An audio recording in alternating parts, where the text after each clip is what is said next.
রাজধানীর গুলশানে খোদ বিএনপি চেয়ারম্যান তারেক রহমানের চলন্ত বুলেট প্রুফ গাড়িতে রহস্যময় খাম সেটে দিয়ে মুহূর্তেই উধাও হয়ে গেলেন এক মোটরসাইকেল আরোহী।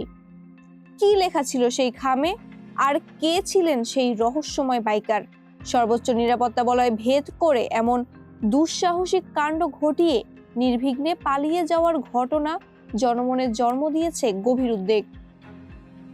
এই ঘটনার কয়েকদিন পেরিয়ে গেলেও এখনো ধরাছোঁয়ার বাইরে সেই আরোহী। গত বুধবার রাতে তারেক রহমান গুলশান কার্যালয় থেকে বাসায় ফেরার সময় ৬৫ নম্বর সড়কে পৌঁছালে হঠাৎ একটি সাদা রঙের মোটরসাইকেল তার চলন্ত বুলেট প্রুফ গাড়ির পাশে চলে আসে এবং কোনো কিছু বুঝে ওঠার আগেই আরোহী গাড়ির গায়ে স্কচ টেপ দিয়ে একটি সাদা খাম সেটে দিয়ে দ্রুত আমেরিকান ক্লাবের দিকে পালিয়ে যান।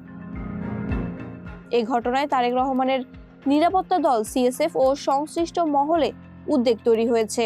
কঠোর নিরাপত্তা বলয় ভেদ করে কিভাবে একজন আরোহী চলন্ত গাড়ির এত কাছে পৌঁছালেন সেটিই এখন বড় প্রশ্ন।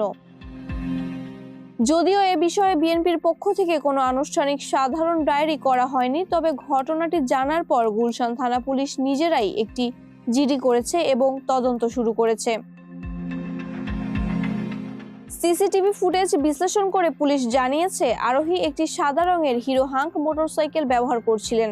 ভিডিওর মান আশানুরূপ না হওয়ায় আরোহীর পরিচয় বা মোটরসাইকেলের নম্বর প্লেট এখনো নিশ্চিত হওয়া যায়নি।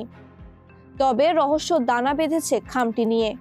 বিএনপির গুলশান বিভাগের তথ্য মতে খামটি বর্তমানে বিএনপির নিজস্ব নিরাপত্তা দল সিএসএফ এর কাছে আছে। খামের ভেতরে কোনো বার্তা ছিল নাকি অন্য কিছু, সে বিষয়ে পুলিশ এখনো কোনো সুনির্দিষ্ট তথ্য পায়নি। মাহবুবা ইসলাম, মানবকণ্ঠ।